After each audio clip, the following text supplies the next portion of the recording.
médico vai fazer um diagnóstico de vírus respiratório, tem vários fatores que ele vai avaliar na pessoa. O que faz ele pensar que a pessoa está tendo o influenza H1N1? É o fato de que ela vai ter febre alta, esse é um diferencial. Essa febre vai durar no máximo 7 dias. A gente, junto com a febre, vai ter tosse ou dor de garganta e mais um dos 3 sintomas, que é dor no corpo, que a gente chama de mialgia, dor nas articulações, que a gente chama de artralgia, e dor de cabeça, que a gente chama de cefaleia. Então, isso vai fazer o diagnóstico de síndrome gripal. Quando o paciente tem síndrome gripal, o agente mais comum de causar síndrome gripal nas pessoas é o H1N1, é o influenza, em especial o H1N1. Só que algumas vezes ele se mostra um pouco mais forte. Então, pacientes com febre alta, falta de ar, dores de cabeça forte, são pacientes que têm que ser avaliados com uma certa urgência. Por quê? Porque eles podem estar portando o H1N1, a gripe A.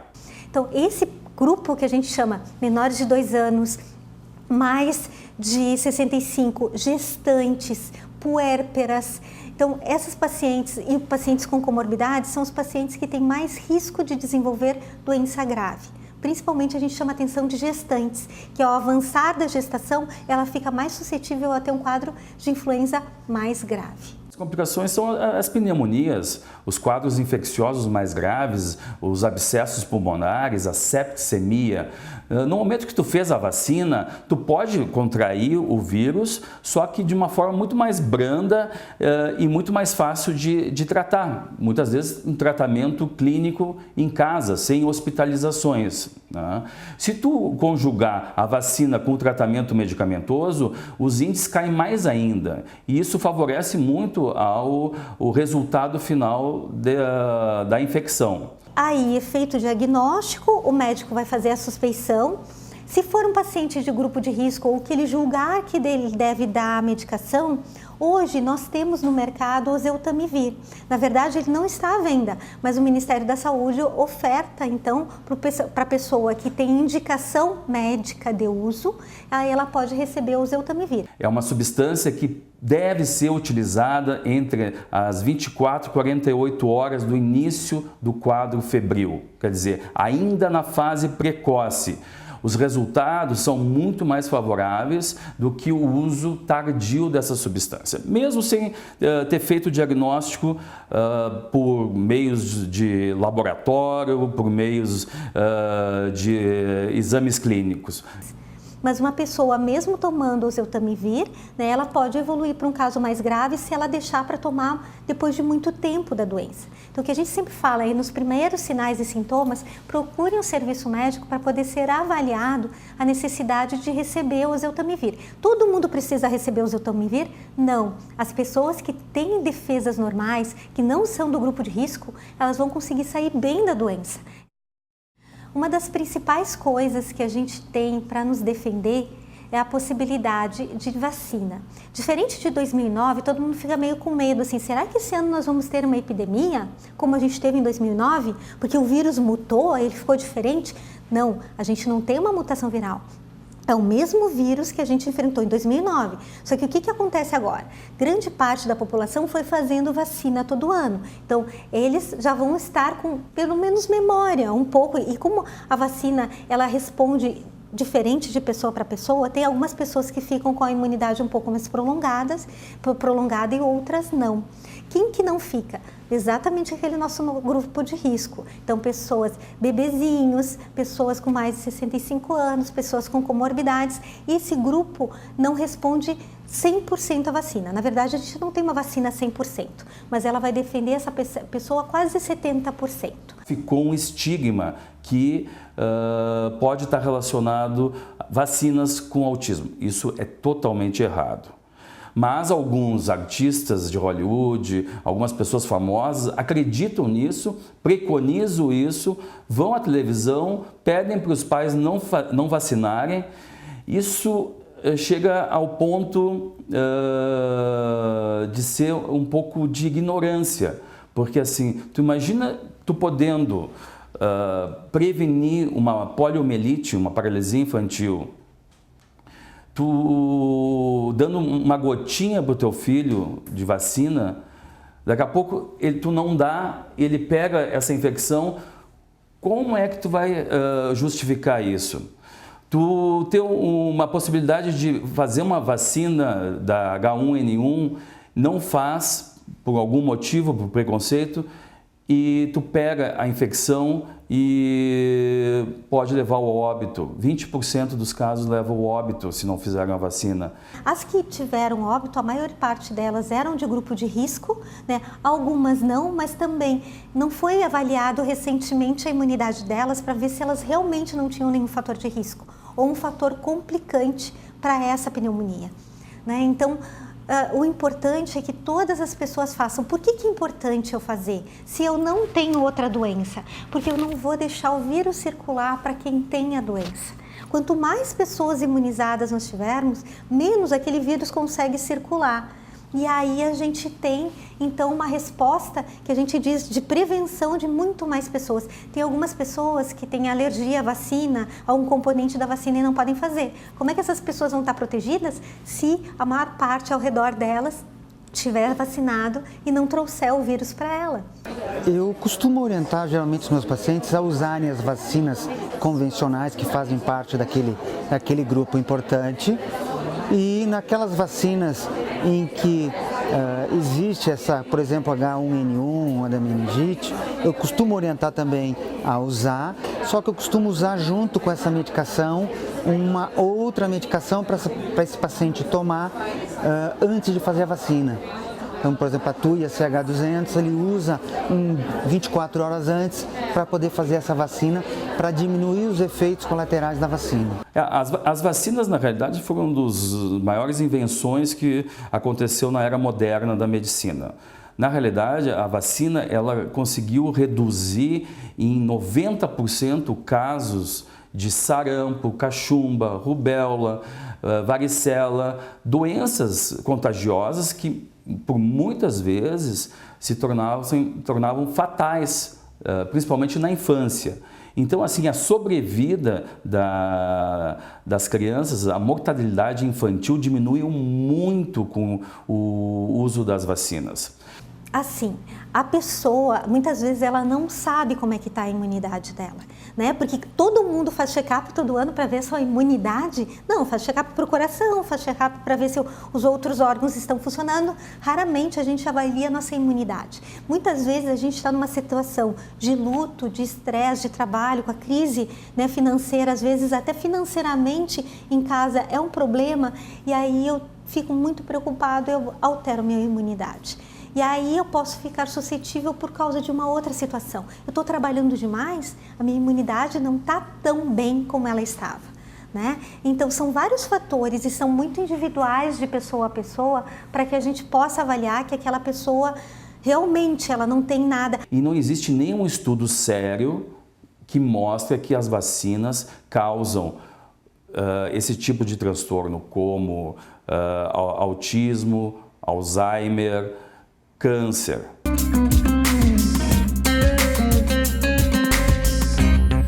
O que produz saúde é comer direito e se movimentar direito. O problema não é o bandido, é a minha defesa lá dentro. Se eu conseguir ter defesa da minha casa, o bandido não entra. Então o problema não é o bandido, o problema não é o bicho, o problema não é o vírus. O vírus ele só vai entrar, ele só vai ter guarida, ele só vai ser recebido se o terreno lhe for favorável. Sim, nessa época que a gente está convivendo em local fechado, com ar-condicionado ou com lareira, a gente vê uma grande diferença de temperatura. Quando tem uma grande diferença de temperatura ou uma temperatura muito fria, a nossa mucosa de nariz, de boca, a gente vê que ela fica seca. Quando ela seca, ela fica mais propensa a deixar entrar vírus e bactérias. Então, a hidratação é muito importante. A hidratação frequente, as pessoas tendem, por estar frio, a tomar menos água, a tomar menos líquido. Então, a hidratação, uma alimentação saudável, o exercício físico já se provou muito útil para que a gente melhore a nossa imunidade, né? E além disso, bom sono, bom descanso. Então tudo isso faz com que a gente tenha uma saúde física e mental e isso sempre impacta na nossa imunidade. Todas as vezes que ao longo do dia me acontece qualquer coisa que eu não gostei, dele adrenalina. Então a gente termina o dia com um saquinho de adrenalina dentro do sangue. E a adrenalina também é uma substância que não é eliminada de qualquer maneira, pela urina, ela não é eliminada. No momento em que eu produzi adrenalina, ela está lá. Então, se eu não dou um jeito de gastar essa adrenalina, ela também vai interferir no meu sistema imunológico e também vai acidificar o meu sangue. Então, esse estresse que vai produzir um mal-estar psicofísico, vai desequilibrar a pessoa, levando, portanto, também a ela adoecer, sem dúvida nenhuma. Então, como é que a gente faz para baixar essa adrenalina, para produzir endorfina, para ter bem-estar, para ter saúde e tudo mais e tudo mais? Não tem outro jeito também a não ser com atividade física. Todo mundo sabe que exercício é vital, nós não nascemos para o sedentarismo. Ele que vai me desestressar. Eu vou gastar a minha adrenalina que eu produzi ao longo do meu dia, da minha atividade ao longo do dia. Eu chego no fim da tarde, eu vou jogar esse saquinho de adrenalina fora. Aí eu vou substituir pela endorfina. Opa, estou me sentindo bem. Geralmente, na homeopatia, embora tu tenha um paciente com uma queixa orgânica, tu vai levar em consideração essa queixa orgânica, mas vai dar um valor muito grande para características do emocional.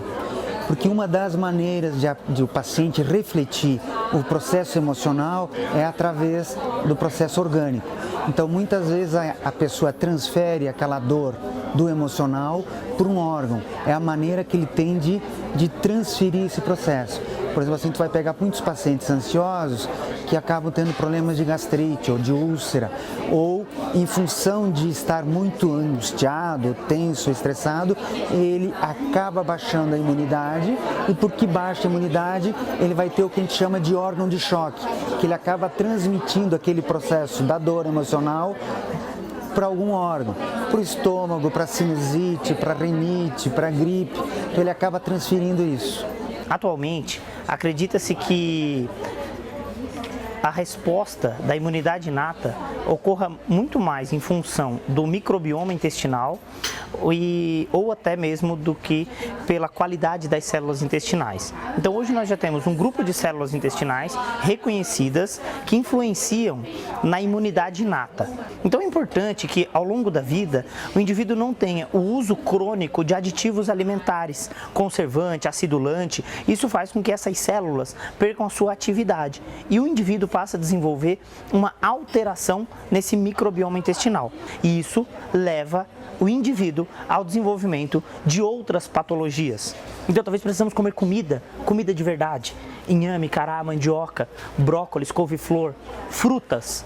É muito mais fácil descascar uma banana do que você desembalar. Então descasque mais, desembale menos. Isso gera mais qualidade de vida. Toda a quimificação, corante, adoçante e conservante, tudo isso é assim, porque isso não é alimento. E isso vai acabar acidificando o sangue. E nós temos o glúten, a farinha branca, de novo, a farinha de trigo refinada. A farinha de trigo integral, ela tem glúten, mas ela não foi refinada, não se tirou dela a substância, a vitamina, sal mineral, óleo, elemento, proteína. Quer dizer, nós não deixamos apenas o glúten, apenas o amido. Aquilo lá não tem mais nada de nutriente não tem mais nada, aquilo é uma caloria vazia, como eu chamo. Sobrou só a caloria, mas de nutriente não tem mais absolutamente nada. Falaria também da carne bovina. A carne bovina, ela também tem o poder de acidificar o sangue. Aí entra então a carne do porco, que ela é altamente alcalinizante. Então, retirando o seu leite da vaca, retirando os seus produtos quimificados, saindo do açúcar, saindo do glúten, E diminuindo pelo menos a carne, porque nós, né, aqui mais nessa nossa região, nós somos comedores de carne, né, ficamos carnívoros, mas diminuir e passar então para carne de porco, aves, peixe e ovo. Com o passar dos anos, há a necessidade de uma adaptação nutricional. Com a dificuldade de mastigação, o consumo de carnes ele é menos recomendado. Então a opção é comer mais peixes, proteínas vegetais, do que comer carnes de origem animal que tem difícil digestibilidade. Essa difícil digestibilidade promove aumento nas espécies reativas de oxigênio e aumenta o envelhecimento precoce. Então, para diminuir esse envelhecimento, é fundamental que façamos escolhas de proteínas de fácil digestibilidade, dentre elas peixes e proteínas de origem vegetal. Quando você faz a união de arroz e feijão, você já tem um complemento de aminoácidos, não necessariamente precisa de tanta carne, e aí diminui a putrefação e diminui a síntese de cadaverina. Com isso diminui a enxaqueca, diminui a produção de estresse oxidativo e consequentemente diminui o calorão, esse efeito do envelhecimento precoce, em detrimento de uma boa escolha alimentar. Nós temos em farmácia de manipulação o hormônio bioidêntico, exatamente igual ao nosso. Que isso seria a dica para as mulheres de mais de 40 anos que vão entrar em menopausa. Então é um hormônio que tu podes usar o resto da vida com os bons efeitos do hormônio, o que vai prolongar a tua vida. Acho que todo mundo deveria tomar a sua limonadazinha todos os dias. O limão, o vinagre de maçã orgânico, são alimentos, são substâncias altamente alcalinizantes. E o fígado quer exatamente disso aí, porque quando o fígado está doente, ele está aquecido, porque o sangue está ácido. Então nós temos que refrigerar esse órgão para ele poder funcionar. E a gente refrigera esse órgão exatamente através do alimento ácido.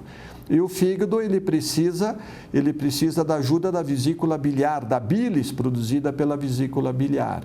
E a vesícula biliar, ela necessita do alimento amargo para produzir a bilis, para mandar para o fígado, que o fígado é o gerentão, ele que está no meio dessa orquestra toda, para ele poder funcionar bem. Se o fígado estiver bem, ele põe em ordem o resto do nosso organismo. Tóxicos, tanto metais pesados como agrotóxicos, são a grande causa de câncer.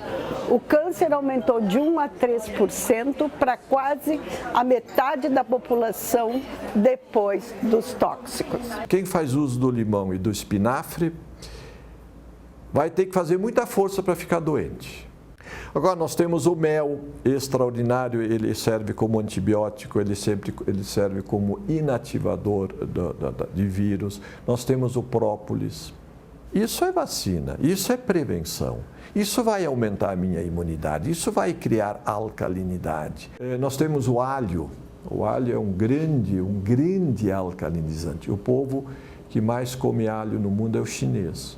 E é o povo mais saudável. E nós temos todas as conservas que são probióticos. A conserva do pepino, a conserva da cenoura, do chuchu.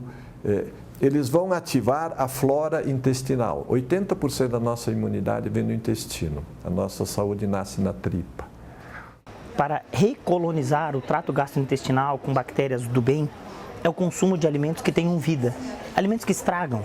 Então, tem que mudar o hábito, vá mais à feira, compre mais de produtor orgânico, daquela agricultura familiar, aquele alimento que não tem armazenamento. Então muitas mães me dizem assim, quando eu digo o que nós temos que tirar da alimentação, ela fica assustada e diz assim, doutor, o que então eu dou para o meu filho? Então eu rio, né? Quer dizer, significa que ela só está dando comida inadequada e vem buscar saúde. Se queixa que o filho dela vive doente, vive tomando remédio, mas come mal. Então, quando se faz a proposta do que tem que ser feito, ela se assusta. Se nós fizermos opção por comer menos alimentos industrializados e armazenados de forma inadequada e comer mais alimento de verdade, teremos um equilíbrio da microbiota intestinal. Isso também ocorre quando nós temos uma opção de ingerir suco. suco de fruta, mas suco liquidificado, que se tenha fruta na integralidade. E uma estratégia super fácil é você fazer em casa biomassa de banana verde. Pega a banana verde, coloca na panela de pressão por pelo menos 10 minutos de pressão, joga a casca fora e pega só essa massa e pode amassar com garfo, fazer uma bolinha ou apenas cortar em 3 partes e guardar no congelador.